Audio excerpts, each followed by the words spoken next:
So our next guest is Dr. Chestnut. Now tell us about him. Dr. Chestnut teaches us about the importance of nutrition, but in a very different way. He basically tells us to throw away all of what we're thinking and to focus on the human diet. Wow, I like people like that. Take a look at this. Dr. Chestnut, thanks so much for being here today. It's my pleasure. You've spent your career, you've spent the past 20 years looking at why people are sick, what it takes to get them better, and then also how the system has failed them. Yeah, I mean, early on, I always say that I'm the son of a PhD biologist, and then I became a physiologist before I became a chiropractor. But the question I had was, why are human beings so sick compared to every other species? We have the sickest youth, the sickest babies, the sickest teenagers, the sickest middle-aged, and the sickest elderly. And what I realized early on was that we sort of come to this idea that somehow there's something defective about humans, that they're genetically defective, and that's why we have this pandemic of chronic illness. But when I really started to look into it, that was different than the explanation for any other species on Earth. We've never blamed genes for species getting sick, ever. In the history of biology, has a species ever become endangered or gone extinct because of bad genes? And then what I realized was that the human genome, for all intents and purposes, has not changed in 20,000 years. We have the same genes, and we all share the human genome. We're all part of the same species. And so chronic illness rates have done this since the end of World War II. Heart disease, diabetes, obesity, depression, anxiety, addiction, you name it, has skyrocketed in just the last 60, 70 years. No change in our genes, a skyrocketing change in chronic illness. So how can we blame this on this? It makes no logical or statistical mathematical sense. And yet if we look at the change of our lifestyle, how we eat, move, and think, our habitats and our lifestyles within those habitats, it's almost a perfect correlation. And I believe it's cause and effect. In fact, I can prove it is. And when you say the research, the time that you've spent really proving this, right? Tell us a little bit about how you come to your conclusions. Well, being trained in science and research methodology, what I do is I look at the literature. So I'm not a primary researcher. I read other people's research. So for instance, early on it would be things, people like Boyd Eaton, who was from Emory University, who was really one of the leaders in looking at humans as a mammalian species, and understanding that really if we want to be healthy, we have to eat what our genome has been evolved to eat.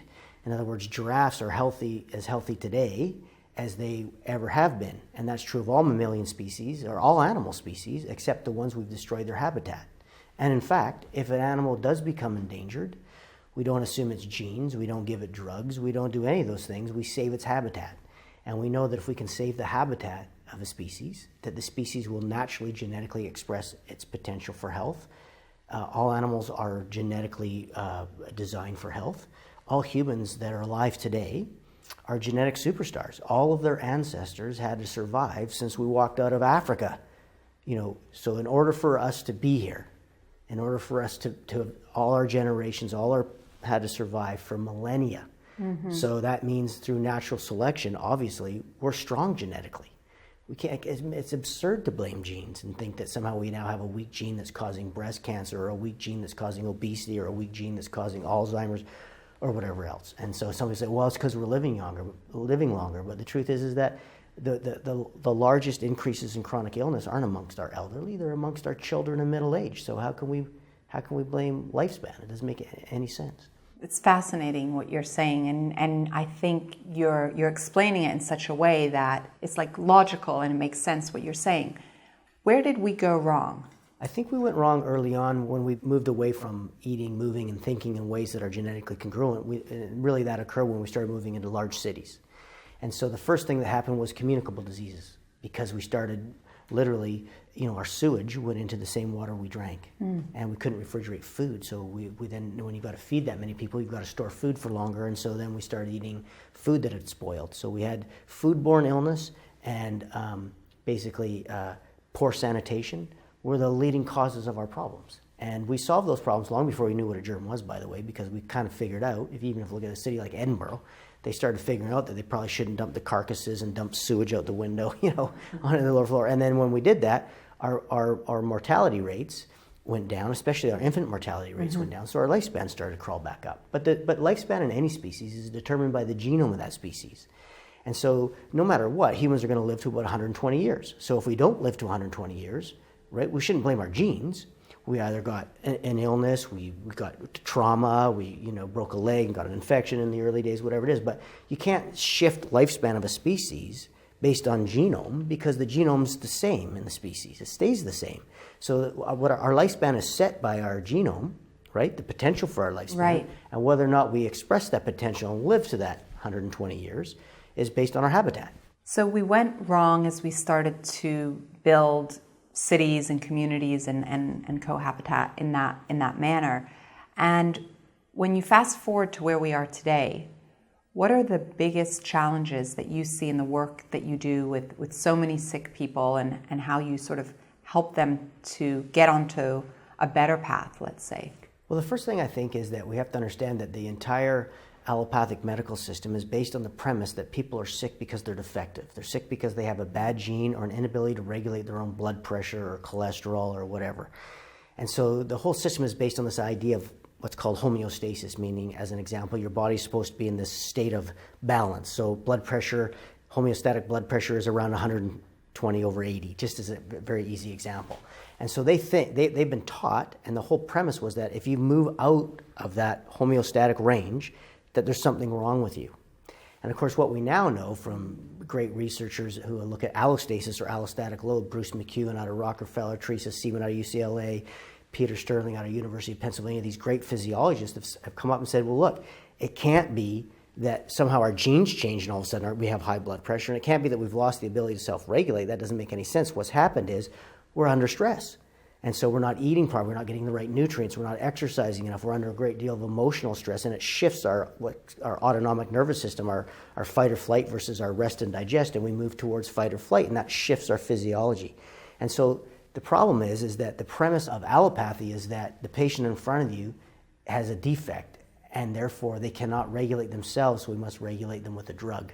And that model is proven to be incorrect, and yet it's still the basis of all the diagnosis and treatment. So a great example of sort of understand that is to say, well, when a bear hibernates, if you were to take its blood pressure, right, it would be very different than when the bear's running around in summer. Right. At which point is the bear sick? When it's hibernating, does it need a drug to raise its blood pressure? Or does it need a drug when it's running around in the summer to lower its blood pressure? And the answer, of course, is neither. That both of those blood pressures are appropriate for the habitat that it's living in, or for its surroundings. And so the genes don't change. The bear has the same genes while it's hibernating as it does when it's running around, so it can't be genes. Our genes stay constant throughout our lifetime, but our metabolism goes up and down. Whether we're sick and well can go up and down, but our genes stay the same, so it must be something else. And now that's where epigenetics comes in. And now what we understand is it's which genes we're expressing at any given time that determines our blood pressure, cholesterol, whether we're sick or well. But what determines the expression of genes isn't genes. What determines the expression of genes is our habitat and our choices we make in that habitat. So some of the choices that we're making in our habitat, when you look at the amount of diabetes and you look at the obesity Right. that we see in our world today, or certainly in our country, and it's becoming more Western of a world, global... in the industrial world, for Correct. sure. What are the things that have the largest impact? The things that have the biggest impact on that are lifestyle choices. So, I mean, you even hear things like, well, the native population and the First Nations population in Canada and the US and around the world, they're sort of genetically predisposed to diabetes and obesity. But then you say to yourself, well, how many people were obese in North America before the Europeans showed up? Right. Zero. Yeah, zero. How many were obese? How many had diabetes? If you look at all the chronic illnesses, they basically didn't exist. And then when they changed their lifestyle, they skyrocketed. But it's so common now, it's not actually illogical, but it's just erroneous. It's a fallacious conclusion. But it would be, well, if there are so many of them have this problem, it must be an inborn error. It must be something wrong with them. And I use the analogy often to say, well, if you put a bunch of wild animals into a zoo, and the only animals you studied were the ones in the zoo, and clearly those are less healthy and sicker than the ones that are in the wild, eventually you assume there's something wrong with the animals because they're all sick. But that's us. Humans now, we're wild animals living in captivity. The city, as Desmond Morris says, is not the concrete jungle, it's the human zoo. So we're under incredible emotional strain, we're under strain from lack of proper nutrition, and we're under strain from a lack of exercise. And those things together, pool together, bioaccumulate over time and create chronic illness. What are the 2 or 3 things based on the literature that we can do to improve our nutrition? Well, certainly it would be to eat fresh fruits and vegetables, and eat only, if you're going to eat meat that is grass finished, not just grass fed. All cows are grass fed, but don't eat cows that are full of fed grains and soy and all these things, because it changes their omega-3 fatty acid content to almost zero and fills them full of omega-6 fatty acids, which are known cancer-causing agents. They're pro-inflammatory, and the basis of all chronic illness, if you look at it, the inflammation, the downregulated immunity, the insulin resistance, the decreased sex hormone binding globulin, all of these things that you would look at, a lot of that is based on our diet. Omega-6 fatty acids are devastating, and a lack of omega-3 fatty acids is also really important. So I would say fruits and vegetables, nuts and seeds, water. Stay away from all refined carbohydrates. There's no such thing as an essential carbohydrate. And so we got taught early on, because people were trying to sell more grain and dairy, that we should eat more grain and dairy. But there's not a human on earth that ate any grain or dairy until we started farming. And after we farmed, we know we're less healthy now than we were. No mammal on earth drinks milk past infancy, not one. And they certainly don't drink milk from another mammal. So I would say it's very simple. Eat the human diet. There's no special diet, there's no magic, there's no shortcuts. Eat what all your human ancestors evolved on, which is wild game meat or the equivalent, nuts, seeds, fruits, and vegetables, and lots of water. Dr. Chestnut, you speak about eating right for our species type. Yes. That's a simple, logical thought, and that has worked brilliantly for every species on Earth. makes a ton of sense. Right. And Give us an example. Well, I just think that there are so many new fad diets out, and that doesn't occur in any other species. Like giraffes don't wonder what they should eat next year. Giraffes eat what all the other, giraffes eat the giraffe diet. Salmon eat the salmon diet. Snakes eat the whatever species of snake they are, they'll eat that diet. And of course they teach their offspring to eat that diet, and they've been eating that same diet since they became a species, and it doesn't change. And so, and the way to make them sick is to stop them from being able to get those nutrients from their habitat. And once you look at humans as an animal species and understand that we have the same, we must obey the same physiological laws, we're governed by the same laws as every other species on Earth, it just becomes easy and it makes sense. You don't look for fads, you look for, okay, well, what are humans supposed to eat? I always thought, isn't that the best question? Right. And how much exercise are humans supposed to have?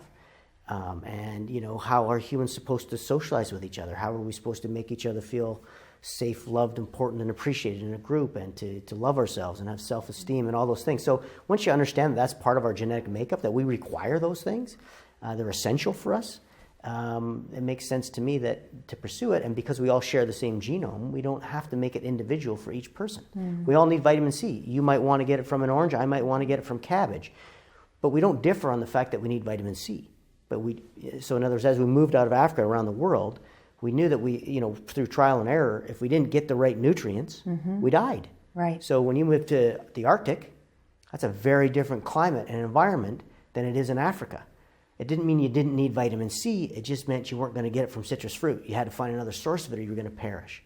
And so I always love to use the Inuit, because the Inuit are probably the people on Earth who have consumed the most fat in the history of the human species. I was just in Alaska recently and had the opportunity to speak to a number of the Inuits. Right. So tell us. Well, I always just use them as an example because, the Inuit would have, I always joke and they say they have a blubber breakfast, followed by a blubber snack, followed by a blubber lunch, and then they'd have a blubber afternoon snack, and then a blubber dinner, and a blubber midnight snack. And, depending on which time of year, it was still light out, And so they had no heart disease, no diabetes, nothing. And they studied these, and they also found out that it's where we originally found out about omega-3 fatty acids were the Inuit, because they weren't getting any of these problems, and they ate copious amounts of meat, and they ate copious amounts of fat. And yet they were incredibly healthy. And so that's where we figured out how important omega-3s are versus omega-6 fatty acids. But also what's really interesting is the Inuit that would be not far away from the Inuit that were still living there and eating their traditional diet, the ones just literally within 50 or 60 miles that started eating the white flour and the white sugar, and white dairy, what I call the whitey plague, they got sick. They got obese, and we could actually look at the differences between them. And the other great interesting group is the Aboriginals in Australia, who basically lived on kangaroo, or the natives in America who lived on bison. And they ate huge amounts of meat, or the natives in the west coast of North America, where they ate huge amounts of salmon. And these people were amongst that had the healthiest bones, the healthiest teeth. They had no acne anywhere. no obesity or diabetes. And so you think to yourself, when did fat become the enemy? And the answer, of course, is Ansel Keys, when he came out with that study, which he found out later he was lying about. Absolutely. I remember when I was in Dutch Harbor in Alaska, and I was spending some time on this concept of blubber and asking, why do you eat so much blubber, seal blubber, whatever it may be? And the answer I got, which really fascinated me, was for energy. The blubber, instead of drinking coffee when it's cold and they need to be nourished, it's the blubber that feeds them. And then, of course, they eat different berries and things like that. But it's this that they look to gain their health and their well-being and nourishing their bodies. Of course, and for most of the year, of course, they don't have any access to berries. Right. So what's interesting about the blubber is fat is where we store all our fat-soluble vitamins. And so Vitamin A, vitamin D. all of those fat-soluble, vitamin E, and then, of course, they also ate a lot of organ meats where they could get the vitamin D from the livers and all these other things. So they had to figure out how to get the same essential nutrients as their ancestors in Africa in that habitat. Right. And that's how to be healthy. You have to find out how to get the same nutrients, correct? The same essential nutrients wherever you live around the world. Wherever community you live in, whatever habitat you live in order to be healthy, what your job is to find out how to get the things that you require in that habitat. Now, the reason we're so sick, one of the reasons, is because we've been basically told that to be healthy, you need a doctor. You don't need to learn from your parents how to find the things that your ancestors found. And that's a big difference, a huge difference. Dr. Chestnut, how do you think we got down this rabbit hole of fat is bad and it's all relating to cholesterol and the impact it has on our heart? How did we go there? Well, it's great that you use the term rabbit hole because I've got a really neat explanation for that. And if you look back even before Ansel Keys, a Russian researcher by the name of Anishkov, thought he found cholesterol in plaques in arteries. And sort of like the concept of the germ theory, if you take it out and put it in another animal, it causes sickness. So he took out the cholesterol and he actually injected it into rabbits. And what he found out was that it caused atherosclerotic plaques. And he said, aha, I've found the cause of basically atherosclerosis and plaques in arteries. It's cholesterol. And so then, of course, this got taken down by Ansel Keys and later, but of course later on what someone realized was that rabbits are vegan. And vegans never get that genetically, they have no idea how to process cholesterol. The only source of cholesterol is animal meat. And so when he injected it into dogs, which are omnivores or mostly carnivores, no plaques. So the whole start of it was based on mythology, really, or a mistake, because he injected it into a vegan. And so then that got carried on, and then it became an industry, the low-fat industry, the margin industry. And I mean, the Ansel Keys story, I'm sure, so, and how he fibbed about his research. And so all the countries with the high fat intake with low heart disease were left out. And from there, an industry spawned. And once an industry spawns and money gets involved, billions and billions and billions of dollars, it's very hard to turn that ship around. Dr. Chestnut, thank you so much for sharing your insights on habitat and how it impacts nutrition and really how we can be healthy and just look back to our ancestors and what our species should and has done. Oh, you're very welcome. Yeah, I mean, we accumulated the wisdom of how to be healthy over millions of years as hominids, and it's been lost in one generation. Yeah, that's really kind of an interesting concept. What do you think? I think it's just great. When he gave the example of the giraffe, right? The giraffe eats for its species. It's not going to change what it eats. It will change its habitat if it starts to get sick. And his point about us eating for our species rather than doing what we've been doing is very important. It's a simple concept and one that, for me, resonates very deeply. Yeah, it makes a little sense. I mean, it makes sense, not a little sense, a lot of sense. And why? Because if you think about it, for the last 60 plus years, maybe even the last 100 years, we haven't been eating because of what we need. We've been eating because of economics.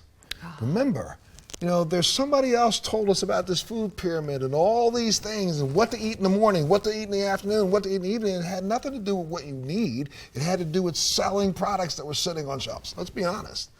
So this theory about us remembering what it would be like to eat, honestly, how about like those little animals on the savannah? Right. Which we came from. Okay, if you don't believe in evolution, how about 1,000, 2,000 year ago man? There were no microwaves. Yep. Right? I got it. It's good.